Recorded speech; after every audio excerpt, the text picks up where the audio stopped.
President Muhammadu Buhari have delivered the 61st Independence Address. In a tone heavily reflective of the mood of the nation and a seeming renewal of spirits, President Muhammadu Buhari this morning during a nationwide address marking Nigeria's 61st Independence Anniversary celebration appealed to all Nigerians with legitimate grievances to embrace amicable settlement without spilling anyone's blood. The president, who identified the reckless utterances of some people as the trigger for the increasing violence and loss of lives, insisted that the unity of the country was not negotiable, regardless of the misgivings of secessionists. Tundu, this is another power-packed one this morning. We condemn the spilling of blood. Of course. But those issues are there. Yes. And I think it's typical in self-absolution from President Buhari. His right to point out that reckless utterances do take their toll. And people, I've said this on this show many a time, people forget that even if you're not going to be selfish and realize that the energy you put out returns to you one way or another, you do have to take responsibility for people's lives and, you know, overheating the policy, that hackneyed phrase that we use here. It is true. However, the president did not account for his own role. I feel that he has shown, I'm trying to find the right word, disregard for our plurality in a lot of cases. I really feel that he has. So I think those reckless utterances are sometimes as a reaction to something. Not that I'm condoning them, but all sides have to be addressed. And that's really the point I'm trying to make here. The president should look at what his role has been in ratcheting up the tension that we're all experiencing at the moment. And he didn't do so in this speech. And I didn't expect that he would. Our leaders rarely do. It's always about self-absolution and pointing the finger elsewhere. And I'm also uncomfortable with this non-negotiable unity. I do hope for a unified one Nigeria, but all unions must be negotiated. When you start to talk about non-negotiable, it sounds almost like hostage taking. It sounds like this is it, it's my way or the highway. And that surely is not the right approach. We need constant dialogue. We need mutual respect. We need inclusivity. And I didn't hear enough of that in this speech. But we have our guest, Professor Killer, and I'm sure he'll get into more detail about that. Dr. Bati? Okay, I think, in terms of skills, delivery, writing, I used to criticize the quality of speeches written by the president's team. But I think they've improved considerably since Professor Ibrahim Gambari took over. I don't know whether he's the one who does the writing, but, they've been writing a lot of brilliant scripts since Professor Ibrahim Gambari took over as Chief of Staff. And this is one of those nice speeches that I like, in which, the flow is fine, the content is okay. You see that the person writing the script is intelligent. They did that with the, with the UNGA, United Nations General Assembly speech, and also with other speeches. But that's at the technical level. In terms of content, let's unpack some of the things that the president talked about. Well, he signposted COVID-19 and what the administration has been doing with regard to COVID-19. He's obviously very happy that the Delta variant, the COVID-19 has not hobbled Nigeria, and that the country has made significant effort in trying to address the challenge. And he had a strong message for Nigerians with regard to COVID-19, which is to say that, look, the average Nigerian should just not relax and think that this thing has gone away. But what we'll expect in terms of consequential action, if four teams were sent, presidential task force team they are called, by the presidential steering committee to 4 states of the Federation, including Lagos, Oyo, Akwa Ibom, and 2 other states, to ensure that the Nigerian people continue to abide by the COVID-19 guidelines. Well, maybe the government can do more in that regard, rather than the self-congratulation that we saw in the prefatory paragraphs of the president's speech. The president also used the opportunity to talk about global solidarity with regard to COVID-19, which I think, yes, is an important piece of information and message and emphasis in that particular speech. And he talked about, okay, what more that Nigeria can do? The pharmaceutical industry. He talked about what the Nigerian government is trying to do to strengthen the pharmaceutical industry, to be productive, to see how the challenge in Nigeria can be addressed. This is an issue that has been an editorial issue for us on this program. How do you revive the pharmaceutical industry in Nigeria to be part of this global rush for a solution to COVID-19? So that segment of the speech, I think, is perfectly in order, as is the case with other segments of the speech. I don't know who wrote it, but the guy did a good job. Now, he talked also about the security situation in the country and what the government is doing in that particular regard. So you can raise questions and say, well, maybe the government has not done enough. But he expressed commitment to government's resolution to continue to fight and, make an effort in that direction to make sure that everybody is safe. Now, he talked also about the Petroleum Industry Act and what is being done in that particular sector of the economy, and how the PIA and the efforts that his administration has made so far will help to, enrich, deepen, expand that sector of the economy. But the question you ask is, okay, what of the concerns that have been raised by ordinary people, by stakeholders, by governors? We have not seen any effort on the part of the government to address that. And that's a major source of concern for many Nigerians. Where do the states, the subnationals, as they are otherwise called by the experts, where do they stand in this equation? The issues that have been raised about the frontier basin allocations, what is the position of the government? So it's not enough to just come on Independence Day and just make all of these promises. Now, there's also a section in that speech which is of substantial interest to Nigerians about Twitter and the need, and the position of the government that, okay, this will be sorted out. And I've seen many reports saying the president has already lifted the ban on the suspension of Twitter. Okay, if that is the case, we would like to see it. We hope that Pantami and Lai Mohammed will not lie against the position of the president, and that we will see concrete action in that regard. The president also, referred to Sunday Igboho and Nnamdi Kanu and all this talk about the unity of Nigeria. Yeah, in very diplomatic and statesman, systemanesque terms. But I think we all need to be reminded that those questions cannot go away. There are Nigerians who say that the unity of Nigeria is not given, that the unity of Nigeria is negotiable. There are Nigerians who insist that, in fact, the Nigerian contract has already expired because it was meant to be a 100-year contract, and that contract has already expired. But in terms of, giving the right speech on the right occasion, statesmanship, and all of that, I think the 61st independence speech serves the purpose. Therefore, me sitting here as a pundit on television and radio, what occurs to me is, okay, 60 years ago, we got this independence, right? We didn't have to fight for it in the same manner in which, the people of East Africa had to fight for it. I also do not subscribe to the view that we got it on a platter of gold because, our nationalists also made an effort in different sections of the community. When Tafawa Balewa, Abubakar Tafawa Balewa, Sir Abubakar, as he later became, addressed Nigerians on that day, he talked about self-determination and the determination of Nigerians to move this country forward and to ensure justice and equity in this arrangement. He even made the point that we are better than many in making sure that we deliver on this mandate. So that message that was put out by Sir Abubakar Tafawa Balewa on October 1, 1960, if we place it side by side, we're in a country that is in distress, we're in a country that is facing a lot of challenges. How far have we traveled? What have we been able to achieve? The people who inherited the legacy of Tafawa Balewa, the only prime minister that Nigeria ever had, he was the only one. He was killed on January 15, 1966.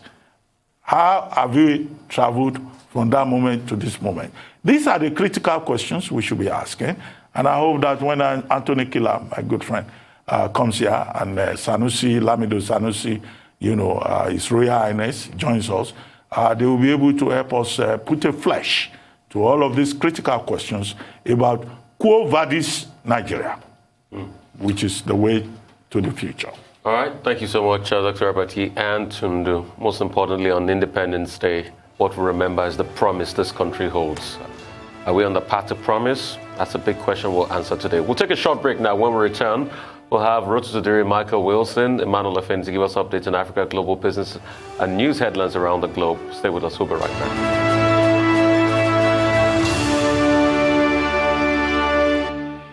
Welcome back to Morning Show here on Arise News. Our dependable Rosa Sadiri is here to give us an African business update.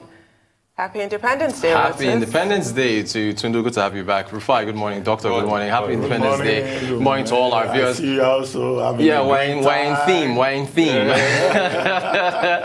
So yeah, look. Of course, today's focus is on Nigeria. Nigeria at 61, our beloved country that, as we're going into the break, Rufai was saying has so much promise. The whole, as far as the economy is concerned, a lot of that could be that we can build on. But I do want to focus on the president's speech. And particularly, Doctor did point out Twitter. The president said that the ban has been lifted, but with conditions. And I wrote those conditions down. I was listening to what he was saying. He said the conditions include one, national security, two, registration, fair taxation, dispute resolution, and local content. So he listed those 5 items there.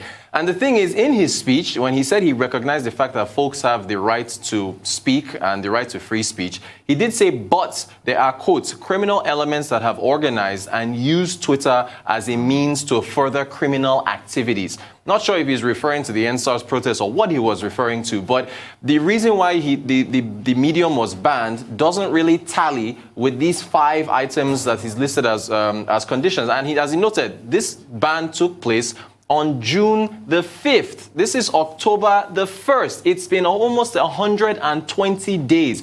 So this now brings us into a recurring theme on the Nigerian economy: ease of doing business that continues to prop up whenever we talk about Nigeria. I just randomly purchased items from an e-commerce company, e-commerce business on Instagram. I just saw an ad that they were doing, and I asked them, how has your business? I just ran into them just randomly because they had an ad on there. But the items they had, they were pretty good and everything. And I asked them, I said, look, how has this Twitter ban affected you? They said it's affected us pretty bad because we can't run ads on Twitter and we're not able to meet new customers and potentially new lines of business. So you at Nigeria at 61, you must talk about ease of doing business. And this Twitter, look at these items. It's only 5 items. Does it take 120 days to knock out these 5 items? And then they don't even tally with the reason why they were banned. You move from ease of doing, I don't know, you wonder if we're serious. You move from ease of doing business to ease of living in Nigeria. Again, at 61. Inflation, I haven't seen as many people celebrating, waving flags in the streets because people are waking up and they're looking at their pockets. As far as August is concerned, those are the numbers there. 17% inflation year on year. In food, inflation is 20%. Poverty, if you move from inflation, you have to go to poverty, the poverty clock. Again, as of 2018, Nigeria topped India, Ethiopia, Tanzania, Mozambique, 86.9 million. That was as of 2019. Again, the United Nations, or was it the World Bank, said that as a result of high food prices, 7 million more Nigerians fell into poverty in 2020, not even counting the impact of COVID-19. So those numbers could be higher. What else? The debts. Dr. Doyin Salami talked about the fact that, between January to May of 2021, debt service in Nigeria is at 98%. We've talked about that. So he put forward his solutions as to what can be done. Nigeria at 61, you have to ask ourselves, what about revenues? What are you going to do about debt? And then, of course, the ever-present fuel subsidies that we've been talking about forever, that's still there. Remember, I don't know, I think in your exclusive chat that you had with the president, you asked him, Prince Ndukabagba, in the exclusive Arise TV chat at Aso Rock, asked him about removing these subsidies. The president pivoted to the fact that he doesn't want to cause unrest. Also, when he talked, I don't know, it seems, I don't know if the president has this morbid fear of being overthrown, because every time he keeps pivoting to this issue of unrest and people coming to get him. He referred to the NSAS protests as some, in coded language, as some attempts to overthrow him. When he talked about removing fuel subsidies, he referred to unrest and people organizing and getting angry. When he read in his address just this morning on Twitter, he still talked about people organizing and coming together. So, I don't know. I just hope that that fear doesn't impede where we need to go as a nation. Well, he's been overthrown before, so PTSD right. is real, okay? But then can the president really be said to have overturned this ban or lifted this ban? Because there's no effective date. Yes, it's just very vague. After 4 months. 4 months. I don't know. Look, this country, we need to move fast. I don't know if this ban is with this is as good as no overturning. The ban has not been overturned. Because when you say national security, it's very nebulous. What is national security? What about security in the north? Who draws the line for national security? Right. Registration. Yeah. How about the others? Have they registered? Or is just a witch hunt? Completely profitable. And it's not profitable? Talked about that What here. Next one again? Fair taxation. That's almost impossible because Twitter doesn't make money. Local consent. Dispute resolution. Dispute resolution. This in India, remember, they've set up an office in India where they can go and talk to them. They didn't ban it. They didn't ban it, right. But local content. And then local content. Who populates Twitter? Is it not local content? Is it not local content? Do you remember Chimamanda Adichie's chats with Angela Merkel? Yeah. Where she asked her about Siemens, what happened with the Siemens deal? And Angela Merkel said that Nigeria was emphasizing 40 to 50% local content, and that's the reason why they haven't moved forward with that electrification deal. Local content? I don't know. It seems we want foreign companies to do our developers. But the question is, have we trained those developers? I think in spite of all of that, Yeah. all the points that have been made are valid. But I think despite all of that, it's important that the president of Nigeria says he has given a directive that the matter with Twitter should be resolved. The devil is in the details, whether it's security or it's in sovereignty issues. You recall that the Minister of Information had said previously that certain conditions were put before the negotiators from Twitter.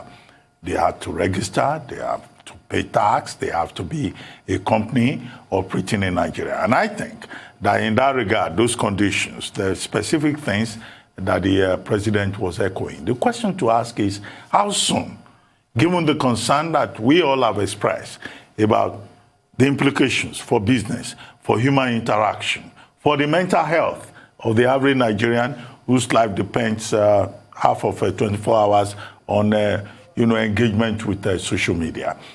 We will expect that if a president speaks and he says he has given directive for the lifting of the suspension, that we will see consequential action. And this will not be just some kind of empty statement. If that were to happen, then it will be a blot on the integrity of the administration itself. That's the first leg of it. Yeah, we try to review the speech. There's a lot to chew in it, and that's why I was praising the speech earlier on.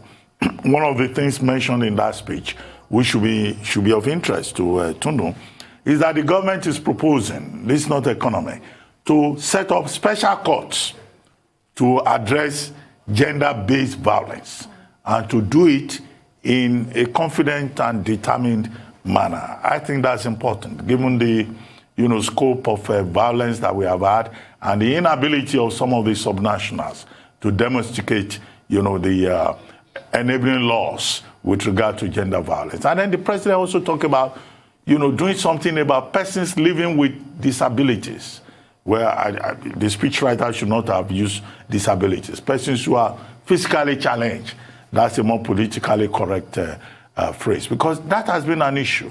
We have a Persons with Disabilities Commission, which the government never addressed. We had persons living with who are physically challenged going to the National Assembly to fight. So there's a lot in this speech, and I hope President Buhari and his team realize that, look, we will take those items in that speech, almost 100 paragraphs, one by one, and we will try to use it to monitor how he delivers. Because it's not just coming to Nigerians on October 1 and sweet talk Nigerians. If you are not ready to walk the talk, then don't say it. you know. So that, I think, is the major challenge with that speech. Yeah, but back to the Twitter issue specifically, there not being an effective date for me is an issue because it's somewhat open-ended. The ban has been lifted, but only if, in quotes. So at what point is that going to be satisfied? Well, it's not for the president. A presidential speech does not need to give details. You know, a president... That's why it can then not be said that the ban has been lifted. A president gives directives. So the ban has not been lifted. It's premature to No, declare he says the he ban has given lifted. directives. That's his job. Yeah. It's for the job of the other guys who work for him to work out the details. And it's also the job of Twitter. It's also for Twitter to meet the conditions. That's the point I'm making. The point I'm making is that it cannot rightly be said that the ban has been lifted. It has not been lifted. Yes. This country does not move fast enough with reforms. It's been doesn't that drive any of you crazy? It's been 4 months since June the 5th. The truth is, see, nothing will change. The ban, to me, must say otherwise, has not been lifted. All these conditions are nebulous. National security, who is to define it? This and that, who is to define it? If you think I'm lying, let's see what happens in the coming days. Well, Simple. we'll see what happens. And if that will be of great consolation to you guys, the president says he's committed to, adding more youths to his government. We would like to see that. 2 years to go. Yeah, okay, yeah. Well, Maybe we'll see more young people in the cabinet because he says young people constitute the energy room of the head of the Nigeria. EFCC is 39. Yes, 40, so maybe we'll see more of that. Maybe we'll come and recruit Rotus to come and work Just for him. right. Well, while we have you have here, my highest thank you. recommendations. Thank you. Thank you, too. Thank you, Rotus. Moving on now to more business updates. Michael Wilson joins us from London. Good morning, Mr. Wilson. Good morning. A very happy 61st anniversary to you. And it's my morning coffee, of course. Here's to 61 more years. Congratulations. Thank you. Right, we're a bit short on smiles, though, apart from that, as we enter the fourth quarter of the year. Let's go straight to the Asia-Pacific markets. China, as you know, is on holiday now until next Friday, as is Hong Kong for their Golden Week celebrations.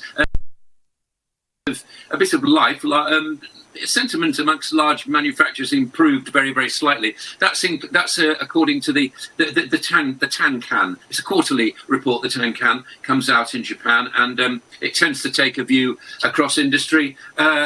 Mainland China, as I say, closed until October the 7th.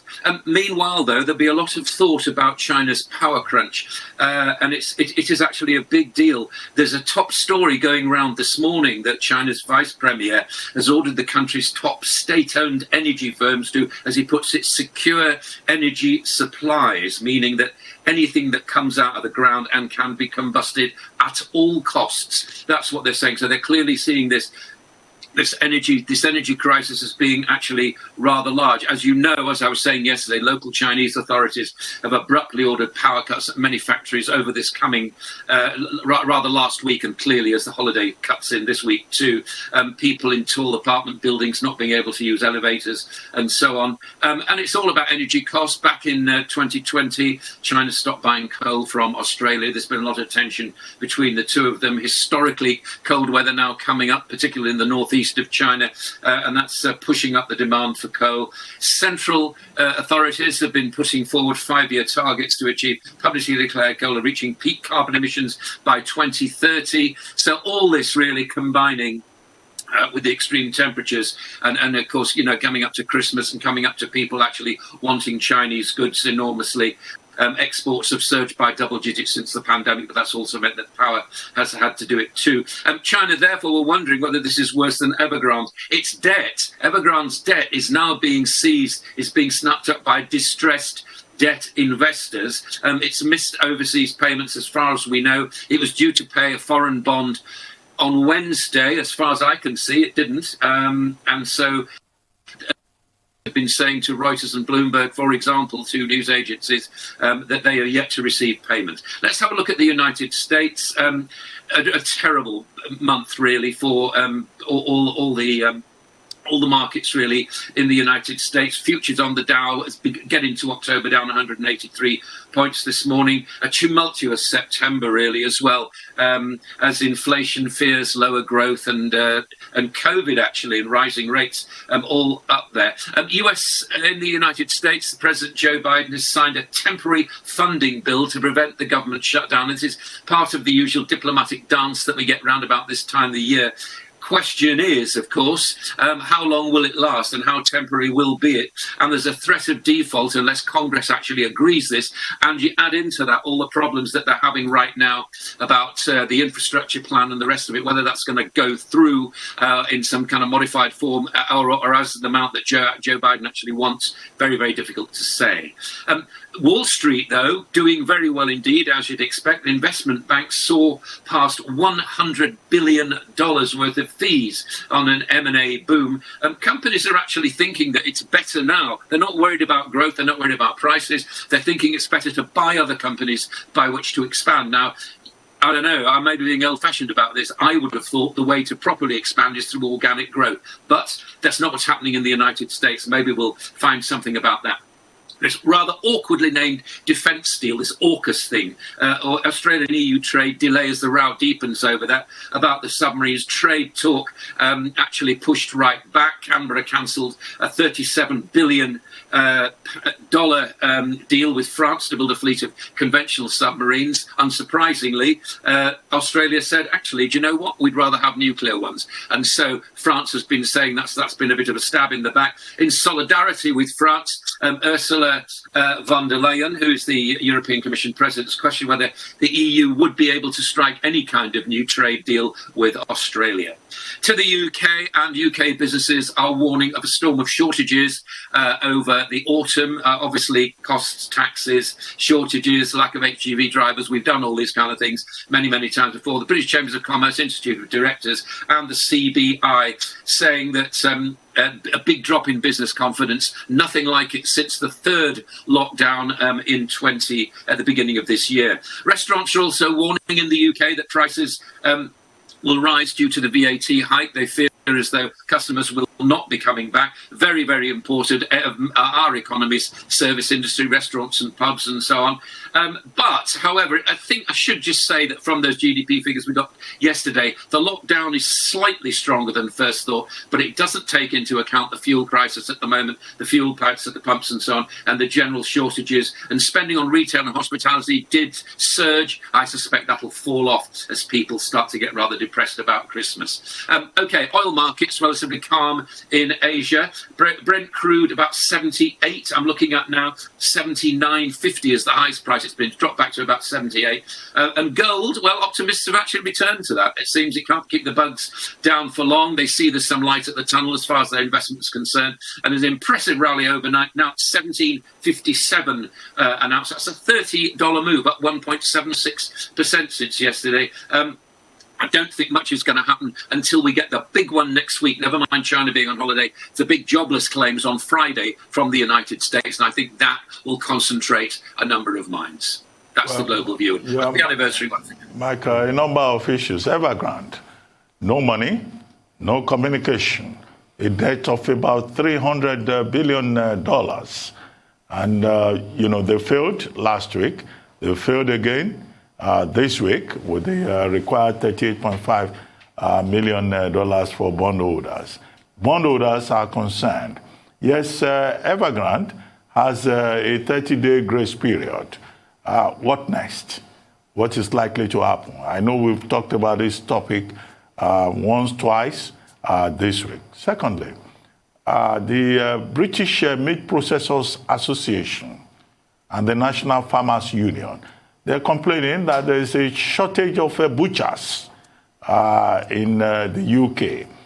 Well, I mean, when I read that story, I was a bit amused because we have butchers here in Nigeria. We can get butchers for you from Onitsha, from Agege, from virtually every part of Nigeria. And butchers are classified as skilled workers. Some of them earn as much as £37,000 per annum. But the British, they don't want to drive lorries. They don't want to drive. They don't want to be butchers, And there's this appeal from the British Meat Processors Association and from the National Farmers Union that visas should be given out to address the shortage of over 15,000 butchers. What do you think? The Home Secretary is trying to say, no, that may not be necessary and all of that. I mean, if there are butchers, we have enough butchers in Nigeria that we can send across. Rufai here, look, if they teach him within a week, he will become a butcher. But I just wanted your thoughts on that. Driver shortage, shortage of butchers and all of that. And the Farmers Union is saying that, in fact, they may have by next week to call over 150,000 pigs in basket may not be available for Christmas. So why, in the face of all of this, is Britain still so nationalistic and protective and isolationist? Finally, Congress yesterday voted to keep the economy going in the United States till at least December 3. But they refused to vote on the infrastructure fund. President Biden is boasting that bipartisan is possible, is workable. Is he a bit overly optimistic? All right, United States first. Yeah, I think it's going to be very, very difficult indeed. It's a very, very difficult political situation they've got there, and that's just about the balance of power. It's as simple as that, So there was a fight between the Democrat moderates and the Democrat progressives about paying this money and about the debt ceiling and all the rest of it. All that is being bundled up. Biden has got to actually push all this through one way or the other, or else he'll lose the domestic. He'll lose the domestic support that he may well be getting at the moment. But we have bigger fish to fry. Infrastructure deal's massive, as is the public health support scheme as well. So all that really needs to be pushed through, and it'll get little bits sliced off it by interested parties in the same way that the democratic process exists in the United States. Unfortunately, I think he's going to find it very, very difficult. I suspect it probably will go through in some sort of shape or form, but I don't think it'll be what Joe Biden actually wants. And I don't really think he expects that. He ought to be a seasoned enough politician to understand that trying to push through massive changes like this is going to be very, very difficult indeed. As far as butchers are concerned, send them across. I mean, I couldn't agree more with you. And I think it is a skilled job. We have, now just to tell you, we have 2 local butchers here whom, if we can afford to go and buy meat from them, then we do. If we don't wish to afford to buy meat direct from the butcher, then we go to the supermarket and buy the little steaks and the little chops in little polythene packets, which is what happens in this country. We don't necessarily go to live markets and see a sheep and say, I want that one. Butcher it for me, I'll be back in 15 minutes when you've done it. But, as I say, for skilled things, bring them across. Yes, please. Thank you. I think ministers will change their mind quite rapidly when the rest of the population saying, excuse me, where's my Christmas turkey? I think there'll be a lot of changing of minds. That's called popular support for something which I think ought to happen. As far as Evergrande is concerned, well, I don't know what the future is, quite honestly. I don't think we'll ever know what the truth is behind it. All I can tell you is I could just pass a little bit of intelligence on, as I've done this morning, that people who buy distressed debt are buying up Evergrande debt. Now, what does that suggest to you? It suggests the same thing to me. It suggests that it's in a lot of trouble, and clearly this property bubble is due to burst. But whether it'll be the energy crisis that is bigger than that, I really don't know. But it's quite a thing, isn't it? When a national energy crisis is on a par in terms of the destruction of an economy or the damage to an economy than a real estate company is. What does that say to you about the economy? I mean, okay. Well, I wanted to ask about the UK government officials who have all been on message saying that the fuel issue, I won't call it a crisis, is under control. But is that messaging accurate? Do the facts actually support that? And is it a crisis? Okay, all I can tell you is I heard what the Petrol Retailers Association said this morning. They are the Petrol Retail Association. I think the key figure is from something called the AA, which is the Automobile Association. This is the rescue body which goes out to pick up motorists who've broken down.